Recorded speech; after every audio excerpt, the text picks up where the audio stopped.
Hi. So I thought maybe the easiest way to give you a little bit more information would be to do this quick recording of a session where I'm demonstrating the two things that I mentioned at last Thursday's check-in.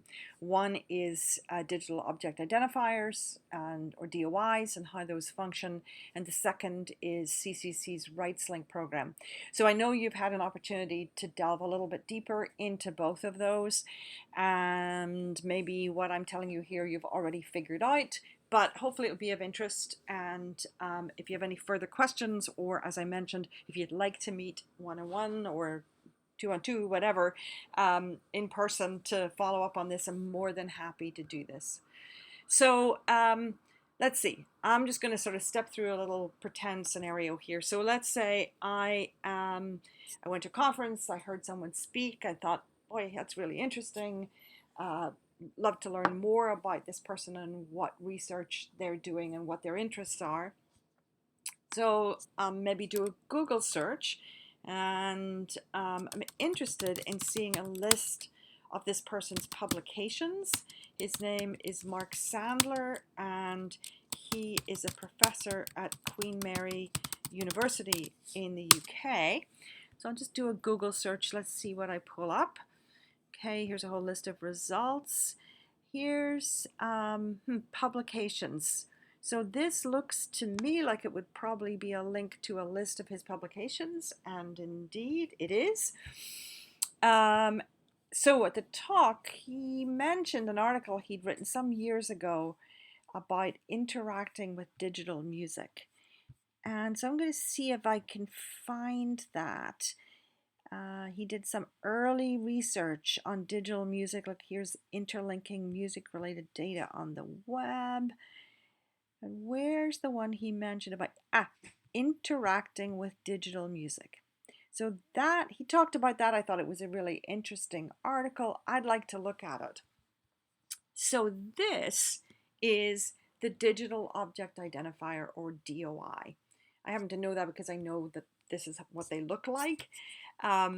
Oftentimes it'll actually be labeled like DOI : and then this string of numbers. So pretty much every research article that is published gets a DOI, this unique identifier that when you click it will take you to the article in question.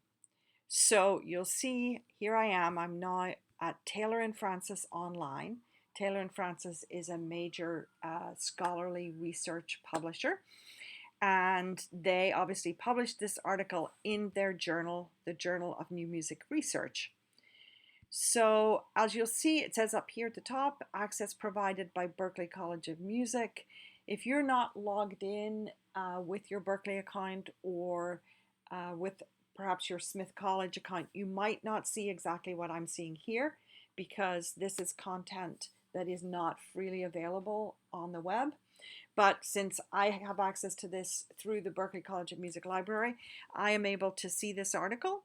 This is an abstract, but if I click here, it'll give me the full text.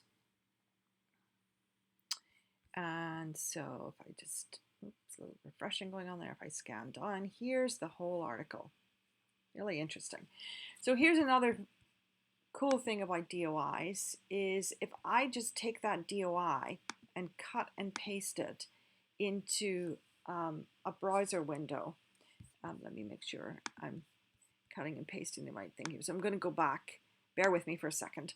I'm going to go back to this list. I'm just going to cut and paste this, interacting with digital music. And I'm just going to go here, paste, and hit enter. Here we go. That takes me to a set of search results, and you'll see that the first result actually takes me again to the article. So you can actually use that DOI as a way to search for an article. The other results here are probably other places where the article has been cited or referred to by means of the DOI. So let's go back to the article on um, on the Taylor and Francis side, and I'm going to talk for a couple of minutes now about RightsLink. So RightsLink is a way for people. Let's take this article, interacting with digital music. So now I've found it and I think, oh, this is really interesting. Maybe I am in the process of putting together a book that is an anthology of articles on early digital music scholarship, and I'd like to include this article. In order to do that, I'm going to have to get permission to use this article. In other words, to get the right to do that. And for this article, I can do that using CCC's RightsLink system. And to invoke that, I click on this reprints and permissions link. So if I click on this, you'll see I get this screen. To request a reprint or permissions for this article, click below. So I want to request permissions because what I'm going to be doing is republishing this article. And this takes me to RightsLink, as you can see here. And here, RightsLink is going to step me through providing some information about how I want to use this article. So I want to reuse it in a book or textbook, right? Because I'm putting together that anthology. So I'm going to select that.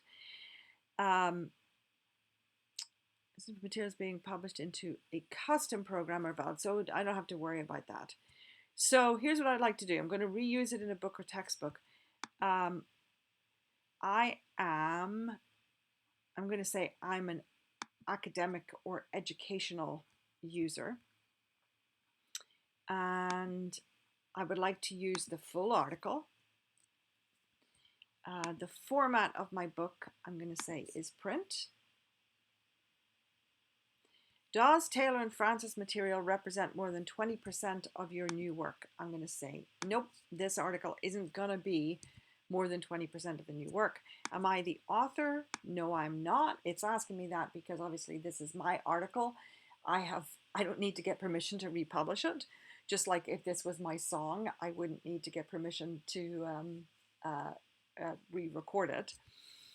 I am translating the article into another language. No, I am not. And my currency is US dollars. So I'm going to click here and say, tell me how much this is going to be. And so the cost for doing that, $468 to reuse this article in my anthology. So that's just a very quick overview of RightsLink. There are various other things that I could use RightsLink to do. For example, I could purchase permission to use this article in a course pack for use in a classroom. I could purchase permission to post it on a website. And I could purchase permission to use it in advertising material. So a bunch of different kinds of ways to reuse this content is being offered here. And if we were to step through all of the various parameters as I just did for each of these uses, we'd get different prices out of the engine that is sitting behind this. So I hope that that helps to give you some sense of how these two things function. Just to talk a little bit more about DOIs, there's a whole registry that sits in behind the DOI that makes all those DOI links work.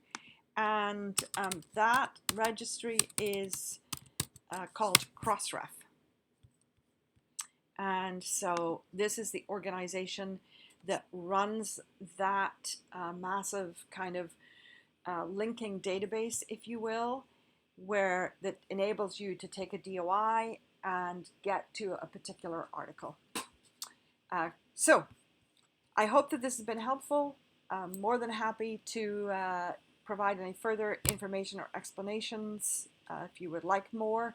Like I said, happy to meet in person if that would be helpful. I'm really excited about your project and I'm eager to help in any way that I can. All right, thanks.